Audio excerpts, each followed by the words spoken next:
లేదని భావిస్తే వాళ్ళు చక్కగా కోర్టుకు వెళ్ళి వాదించవచ్చు. మీడియా వాళ్ళతో మాట్లాడడం వల్ల ఏం ఉపయోగం లేదు.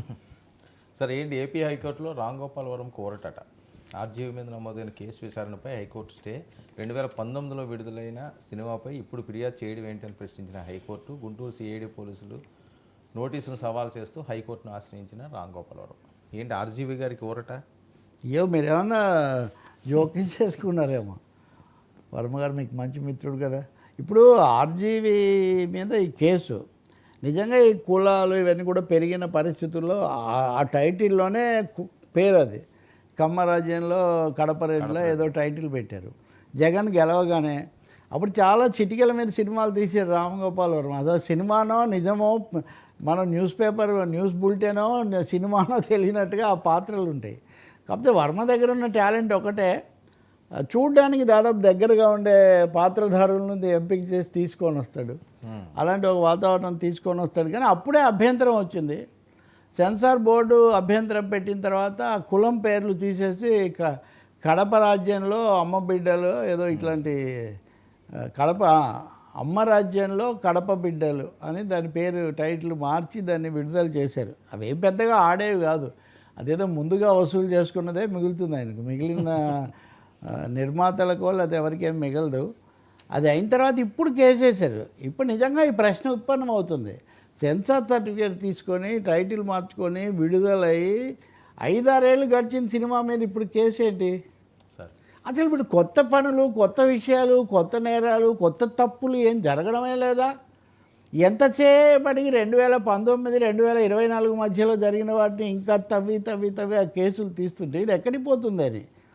తప్పకుండా జరిగినవి చేయొద్దు, నోరు జారిన వాళ్ళనేమి లేకపోతే పద్ధతి తప్పిన వాళ్ళను అడగొద్దు అని నేనేమి అనడం లేదు. కానీ అది ఒక ఉద్యమంలాగా, ఇంకా ఆ ఉద్యమం రెడ్ బుక్ అంటారా, ఇంకోటి రెడ్ బుక్ అయిపోయింది, రెడ్ బుక్ అన్నట్టుగా తయారైంది పరిస్థితి.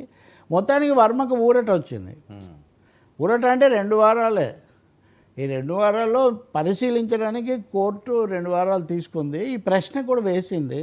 ఈ మధ్య చాలాసార్లు ఆంధ్రప్రదేశ్ హైకోర్టు ఆగ్రహం వెలిబుచ్చుతుంది. మీరు ప్రతిదానికి అరెస్ట్ అంటారు, తర్వాత వాళ్ళని అదే పనిగా చేస్తారు. ఎట్లా మీరు ఒకవేళ మీడియా పోస్ట్ ఏదైనా తప్పు పెట్టారంటే వాళ్ళ దగ్గర 41A కింద నోటీస్ ఇచ్చి తీసుకోండి. ఆ తర్వాత దశల వారీగా చేయండి. కానీ అన్నిటికీ పిడుక్కు బియ్యానికి ఒకటే మంత్రంలాగా ఎట్లా అని వాళ్ళు అడుగుతున్నారు. వర్మ విషయానికి వస్తే అంతకుముందు లోకేష్ చంద్రబాబు మీద వ్యాఖ్యలకు సంబంధించి వచ్చిన కేసులో మటుకు ఉపశమనం కోసం కోరిన ఒక దశ తర్వాత కోర్టు ఉపశమనం ఇవ్వలేదు. ఆయన స్టేషన్కి హాజరై దాని మీద వాంగ్మూలం ఇచ్చొచ్చారు. ఈ విషయంలో కూడా 2 వారాల తర్వాత నెల తర్వాత కోర్టు ఏం చెప్తుందో మనం ఇంకో బ్రేకింగ్ కూడా చూద్దాం సార్. పోసానికి కూడా హైకోర్టులో ఓరటట. విశాఖ, చిత్తూరులో ఏవైతే ఆ కేసులు ఉన్నాయో దాని మీద ముందుకు వెళ్ళొద్దు అని చెప్పి టైం ఇచ్చింది. ఒక 10 రోజుల తర్వాత మళ్ళీ దాని మీద చర్యలు తీసుకుంటారు. దట్స్ వాట్ ఇప్పుడు ఇందాక నేను చెప్తుంది అదే. ఇప్పుడు మీరు ఎప్పుడైనా అసలు జ్యూరిస్ప్రూడెన్స్ లేకపోతే క్రైమ్ అండ్ పనిష్మెంట్ అనేది ఎలా ఉంటుంది? ఒకటి జరిగిన దానికి చర్య, రెండవది చక్కదిద్దే ప్రయత్నము. అసలు జైళ్ళను కూడా ఏసీ జైళ్ళుగా మార్చి కరడు కట్టిన నేరస్తులను కూడా సంస్కరించాలి అని ఒకవైపు చెప్తూ ఉంటే పోసాని మీద మాట్లాడేవి మనం మాట్లాడాం. టెర్రరిస్టా, బూతిస్టా, అది ఆ మాట ఒకటి. కానీ ఇది ఒక ఎండ్లెస్ ఎక్సర్సైజ్ లాగా, అంటే ఏదైనా ఓవర్ యాక్షన్ చేస్తే రివర్స్ కొడుతుంది అనడానికి ఇది ఒక నిదర్శనం. ఇప్పుడు నరసరావుపేట తీసుకుపోయారు, బాగానే ఉంది. అక్కడికి వచ్చి అనంతపురం మళ్ళీ అక్కడి నుంచి ఇంకొక విశాఖపట్నం అయినా అనకాపల్లి అయినా వెయిట్ చేసి, అంటే కక్షక సాధింపుగా ఉంది అనే విషయం తనకు తాను నిరూపించుకున్నట్టుగా తయారైంది ఇది. దీనికి మరి ప్రభుత్వ పెద్దలు కానీ, ఐపీఎస్ పెద్దలు కానీ, న్యాయ కోవిదులు కానీ సలహాలు ఇవ్వలేదా లేదా నాకు తెలియదు. కానీ ఏ కోర్టు కూడా ఒక వ్యక్తిని వరుసగా 20 చోట్లకు తిప్పమని చెప్పదు. దీన్ని మనం ఆ రోజు కూడా చర్చించాం. కోర్టు జోక్యం చేసుకొని చెప్తే తప్ప దీనికి ఏం విడుదల లేదని. తప్పకుండా కోర్టు తన పాత్ర తాను నిర్వహించినట్టు కనిపిస్తుంది. కానీ వాళ్ళు అంతిమంగా ఏం చెప్తారో తెలియదు. కానీ ఒకటైతే నిజం, ఒక డజను సెంటర్లకు తిప్పండి అనమాట కోర్టు చెప్పదు. ఎక్కడ నేను ఒకటి హబ్ అని కూడా అన్నాను, ఒక చోట పెట్టండి. ఇప్పుడు చాలా సందర్భాల్లో మల్టిపుల్ కంప్లైంట్స్ పెడతారు, కేసులు ఉంటాయి.